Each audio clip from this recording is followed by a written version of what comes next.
दुराइप्पा नायक और मुगलों की भिड़ंत एक अदम्य प्रतिरोध की गाथा। क्या आपने कभी सोचा है कि एक किला सिर्फ पत्थरों का ढेर नहीं बल्कि एक जीवित किंवदंती कैसे बन सकता है? दक्षिण भारत का एक ऐसा दुर्ग जिसे उसकी अभेद्यता के कारण पूरब का ट्रॉय कहा गया और जिसे स्वयं छत्रपति शिवाजी महाराज ने भारत का सबसे अभेद्य किला घोषित किया। एक ऐसा नायक जिसकी अदम्य भावना ने विशाल मुगल साम्राज्य की विस्तारवादी लालसा को भी चुनौती दी। इतिहास के पन्नों में छिपी एक ऐसी कहानी जहां रणनीति, साहस और प्रतिरोध की गाथाएं पत्थरों में गूंजती हैं। जब साम्राज्य विस्तार की लालसा दक्षिण के एक छोटे पर दृढ़ राज्य से टकराई तो क्या हुआ? ये कहानी है जिंजी के नायकों की और विशेष रूप से दुराइप्पा नायक जैसे उनके वीर शासकों की, जिन्होंने मुगल शक्ति के सामने घुटने टेकने से इनकार कर दिया।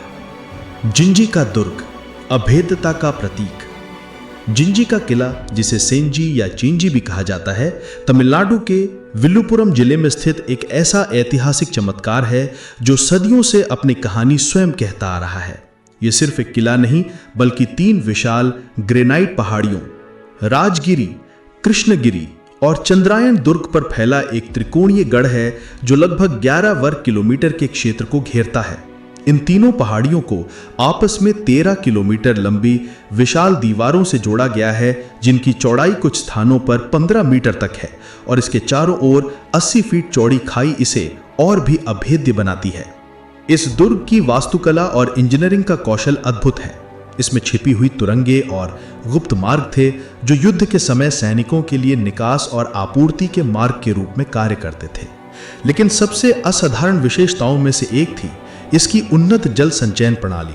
जिंजी में एक परिष्कृत गुरुत्वाकर्षण प्रवाह और साइफन पर आधारित जलापूर्ति प्रणाली थी, जिसमें मिट्टी के पाइपों का उपयोग करके पानी को महल, टैंक और फव्वारों तक पहुंचाया जाता था, जिससे घेराबंदी के दौरान भी किले में पानी की कमी नहीं होती थी।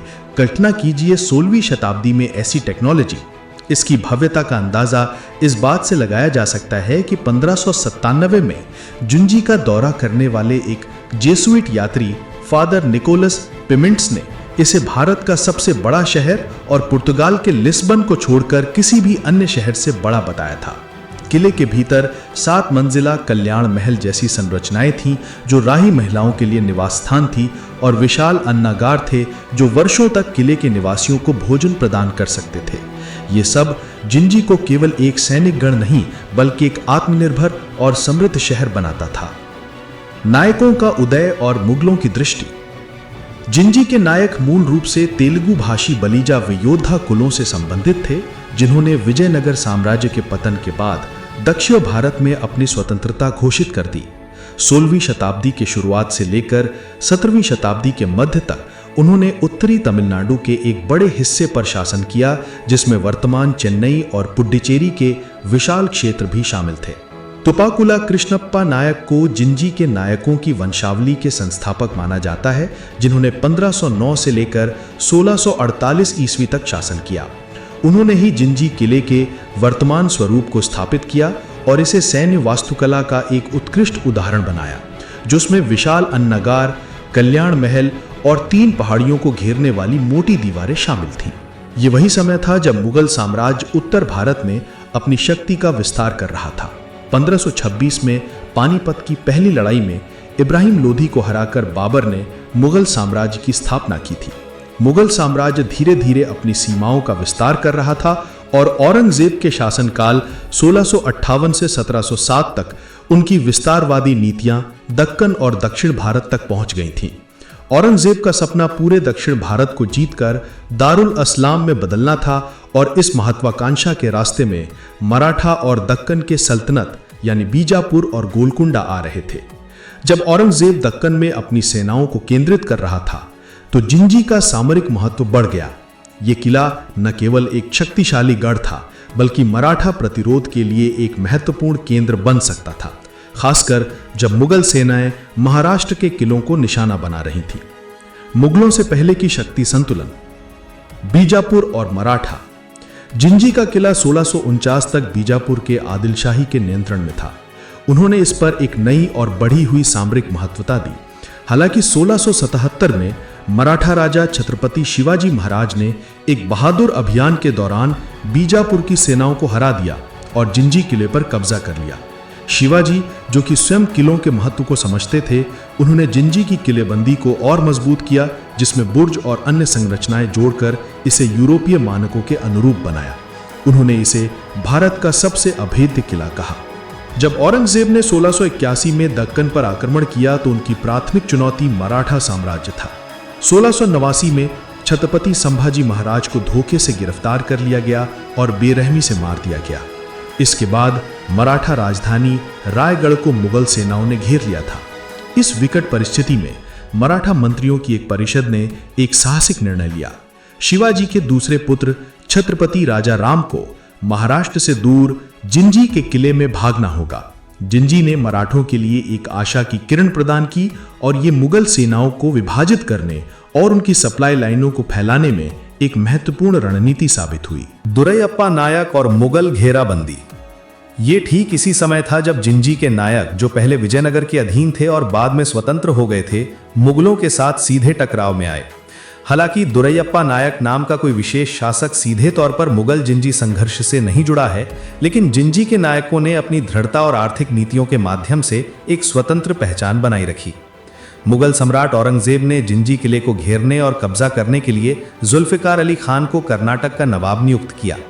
1690 में शुरू हुई जिंजी की घेराबंदी भारतीय इतिहास में किसी भी मुगल सेना द्वारा सबसे लंबी घेराबंदी थी, जो 8 साल तक चली। ये घेराबंदी एक तरफ राजा राम के नेतृत्व में मराठा सेना और दूसरी तरफ जुल्फिकार अली खान के नेतृत्व में मुगल सेना के बीच में एक भयंकर संघर्ष था। मुगल सेना विशाल थी, लेकिन जिंजी की अभेद्यता और मराठा गेरिला युद्ध रणनीति ने उन्हें मुश्किल में डाल दिया। मराठा सेना ने, जिसमें संताजी घोरपड़े और धनाजी जाधव जैसे वीर सेनापति शामिल थे, लगातार मुगल आपूर्ति लाइनों पर हमला किया और उन्हें भारी नुकसान पहुंचाया। यहां तक कि मुगल राजकुमार काम बख्श ने भी राजा राम के साथ सहयोग करने की कोशिश की, जिससे मुगल शिविर में आंतरिक कलह बढ़ गई। जुल्फिकार अली खान को सीमित संसाधनों के साथ दीवारों को तोड़ने में कठिनाई हुई। उन्हें अक्सर मुगलों से सहायता और आपूर्ति नहीं मिलती थी, जिससे उन्हें अपनी क्षतिपूर्ति के लिए ग्रामीण इलाकों में फॉरेजिंग करना पड़ा। घेराबंदी के दौरान किले के अंदर से मराठा विद्रोही अचानक हमला करते थे, सैकड़ों मुगलों को मारते थे और उनकी मूल्यवान युद्ध सामग्री चुरा लेते थे और फिर सुरक्षित रूप से किले में वापस चले जाते थे। मुगलों के लिए जीवन नरक बन गया था। बीमारियां फैल रही थीं और सैनिक इस लंबे युद्ध से थक चुके थे, लेकिन औरंगजेब ने हार नहीं मानी। 1697 में राजा राम ने बातचीत की पेशकश की, लेकिन औरंगजेब ने जुल्फिकार अली खान को एक पूर्ण हमले का आदेश दिया। जुल्फिकार अली खान ने यूरोपीय तोपखानों को किराए पर लिया और 1698 में जिंजी किले पर अपना अंतिम हमला किया। अंततः मुगल सेना ने तोपों से दीवारों को तबाह कर दिया, जिससे उन्हें दीवारों पर चढ़ने और निचले गढ़ों पर कब्जा करने की अनुमति मिल गई, जिन्होंने उच्च गढ़ों पर तोपखाने से बमबारी की। हालांकि मुगल अंततः 1698 में किले पर कब्जा करने में सफल रहे, लेकिन राजा राम सुरक्षित रूप से बच निकले और महाराष्ट्र लौट आए, जहां उन्होंने मराठा प्रतिरोध को जारी रखा। जिंजी की घेराबंदी ने मुगलों के संसाधनों को बुरी तरह से समाप्त कर दिया और उन्हें एक लंबी महंगी लड़ाई में उलझा दिया, जिसने अंततः औरंगजेब के साम्राज्य के पतन में योगदान दिया। जिंजी के नायकों का अनसुना योगदान। भले ही दुरैयप्पा नायक का नाम सीधे तौर पर प्रसिद्ध नहीं है, लेकिन जिंजी के नायकों ने अपनी आर्थिक नीतियों और दृढ़ता से एक महत्वपूर्ण भूमिका निभाई। उन्होंने भूमि अनुदान और कर छूट जैसी नवीन आर्थिक नीतियां लागू की, जिससे क्षेत्र में आर्थिक स्थिरता और समृद्धि सुनिश्चित हुई। उन्होंने धार्मिक संस्थानों का समर्थन किया, जिससे सामाजिक व्यवस्था और लॉयल्टी की भावना बनी रही। उनकी रणनीतियों ने जिंजी को एक आत्मनिर्भर गढ़ बनाने में मदद की, जो इतनी लंबी घेराबंदी का सामना कर सका। ये एक ऐसा दौर था जब क्षेत्रीय शक्तियां विशाल साम्राज्यों के खिलाफ खड़ी थीं और जिंजी के नायकों ने अपने तरीकों से इस प्रतिरोध में योगदान दिया। एक बहादुर राजपूत राजा, देसिंगु राजा की कहानी। हालांकि जिंजी पर नायकों का शासन 1649 में समाप्त हो गया, जब उन्हें बीजापुर सल्तनत के सामने समर्पण करना पड़ा, लेकिन जिंजी का इतिहास यहीं समाप्त नहीं होता। मुगल कब्जे के दौरान औरंगजेब ने बुंदेलखंड के अपने जनरल राजा स्वरूप सिंह को जिंजी को जागीर के रूप में दिया। स्वरूप सिंह की मृत्यु के बाद उनके पुत्र राजा तेज सिंह, जिन्हें लोकली देसिंगु राजा के नाम से जाना जाता है, जिंजी पर अधिकार कर लिया। हालांकि आरकोट के नवाब यानी कर्नाटक क्षेत्र के मुगल गवर्नर ने तेज सिंह से कर मांगा, जिसे उन्होंने देने से इनकार कर दिया, ये कहते हुए कि वो मुगल सम्राट के जागीरदार हैं। इससे आरकोट के नवाब और 22 वर्षीय राजा तेज सिंह के बीच में एक युद्ध छिड़ गया। तेज सिंह ने अपनी छोटी सेना के साथ नवाब की विशाल सेना का बहादुरी से सामना किया। नवाब की सेना में 8000 घुड़सवार और 10,000 सिपाही थे, जबकि देसिंगू राजा के पास केवल 350 घोड़े और 500 सैनिक थे। इस भयंकर युद्ध में युवा राजपूत योद्धा तेज सिंह ने अपना जीवन खो दिया। उनकी पत्नी को भी उनकी चिता पर सती होते हुए कहा जाता है। देसिंगू राजा की ये त्रासद लेकिन वीरतापूर्ण कहानी आज भी जिंजी और उसके आसपास के क्षेत्रों में गाथाओं और लोक कथाओं में जीवित है, जो उनकी बहादुरी और दृढ़ता का प्रतीक है। अंत में यह निष्कर्ष निकलता है कि जिंजी का किला दुरैयप्पा नायक जैसे नायकों की दूरदर्शिता, मराठा प्रतिरोध और देशिंगू राजा जैसे बहादुर योद्धाओं के बलिदान का एक जीता जागता प्रमाण है। ये केवल एक सैन्य संरचना नहीं, बल्कि एक ऐसा स्थान है जहां विभिन्न संस्कृतियां और साम्राज्य टकराए और जहां मानव दृढ़ता और प्रतिरोध की अविश्वसनीय कहानियां लिखी गईं। मुगल जिंजी संघर्ष भले ही यह अंततः मुगलों की जीत में समाप्त हुआ, लेकिन इसने मुगल साम्राज्य के संसाधनों को इतना समाप्त कर दिया कि ये उनके अंतिम पतन के लिए एक प्रमुख कारक बन गया। जिंजी आज भी एक पर्यटन स्थल है जो इतिहास प्रेमियों और प्रकृति प्रेमियों दोनों को आकर्षित करता है। इसकी विशाल दीवारें, रणनीतिक रूप से निर्मित गढ़ और उन्नत जल संचयन प्रणाली इसके निर्माताओं के इंजीनियरिंग कौशल का प्रमाण देती है।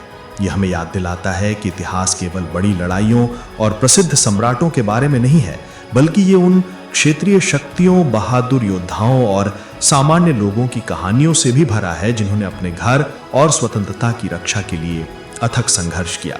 जिंजी का दुर्ग, पूरब का ट्रॉय, वास्तव में भारत के सैन्य और सांस्कृतिक इतिहास में एक अदम्य आत्मा का प्रतीक है।